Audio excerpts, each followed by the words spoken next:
Gagan, there are four wines that are called the king of wines. Yeah, there's one red, one bubbly, and two sweet wines.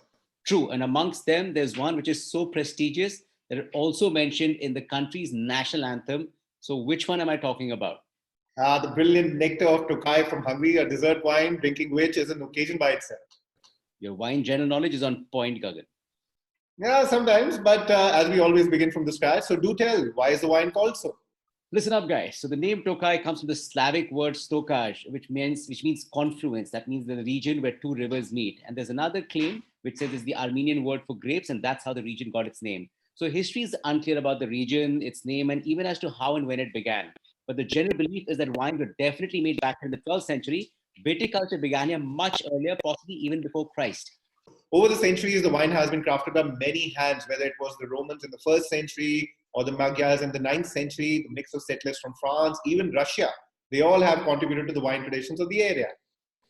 Yeah, but this wine wasn't really famous till the 1600s. The story goes that the wife of the prince and a vineyard manager, Laszlo Sepsi, they decided to postpone the harvest when the Ottomans attacked. By the time they got around to it, the grapes had shriveled and been attacked by the special fungus called noble rot or botrytis. And this natural phenomenon where the fungus sits on the grape, punctures it, and dehydrates them, leaves behind highly concentrated levels of acidity and sugar. And these raisin grapes make super sweet wines and adds their own flavor of rye bread, orange blossom, and much more. It was about to happen, isn't it? The confluence of two rivers definitely leave the area humid, which is perfect for botrytis to develop. But back in those days, wasn't fungus-ridden grapes considered to be unfit for consumption or using in winemaking? Good point, Gagan. They were indeed. And then, nevertheless, they went ahead and used them, resulting in these sweet wines, which then became the norm for the region. Many refute this story, saying that botrytis was already an existing practice in the region, but everybody concedes that the winemaker Sepsi did make some valuable contributions to the region and the process and is lauded as the Dom Perignon of the region. And now Tokai remains undisputedly the oldest region to purposely harvest botrytis grapes, that too at such large a scale. Not just that, but the region's vineyards are undisputedly the first in the world to be classified since 1641. It was here that the terms like the first, second, and third growth were first used, 150 years before even the 1855 classification of Medoc. Kings, nobles would stock up hundreds of barrels of this wine. In 1703, King Louis XIV of France termed it as the king of wines and wines for the king. But then in the late 1800s, import taxation from outside countries reduced Tokai wine's glory to European markets, reducing its plantation. The final nail in the coffin was the deadly pandemic of phylloxera, which left these already reduced plantings to a very small amount. And since the 1990s, the popularity of Tokai is rising again, and the methods and styles have all been formalized. And since 2007, no more can France and Italy call their wines Tokai. Even Australia has changed and gone on to use another term. Now, back to Hungary, Tokai can be sweet or dry or both. Wines are predominantly made with Fumint or Hush Levelu grape with a few supporting variety. Actually, 60 to 70% of all Tokai wines are dry and crisp, and they can be quite a delight as well. It's indeed the sweet botrytized versions of the wine from the region that earned it its original fame. They're called asu, and their sweetness is measured in putonios. A putoni is a 25-liter wooden tub which is used for harvesting the botrytized grapes. The most prized types of Tokai asu are 5 or 6 putonios versions, which means that the equivalent of 5 or 6 tubs of botrytized grapes have been added to each cask of healthy grape juice. So simply, the higher the putoni number, the sweeter, more golden colored, more expensive the wine's going to be. And since we are talking about fungus affected, supremely concentrated, racinated berries, deriving any liquid out of them is a task by itself. What it comes out is sheer liquid gold, which is highly concentrated, so concentrated that the yeast takes years, even decades to ferment this rich sugar. And even then, it barely produces 4 or 5% worth of alcohol. One can only imagine the amount of patience it takes to produce these wines, isn't it?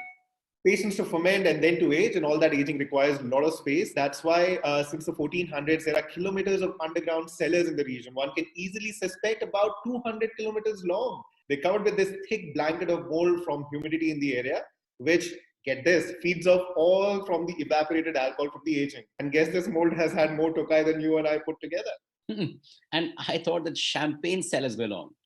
Oh, that's not it. There's a wine which needs even more patience than the 6 Potonios. Essencia is a style of Tokai Atsu in which the winemakers don't even press the botrytized grapes.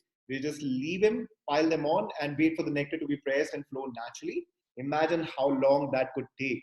And then it ferments and barely produces 2 to 3% alcohol in a decade or even more than that. And this can be as big as 700 grams of sugar per liter.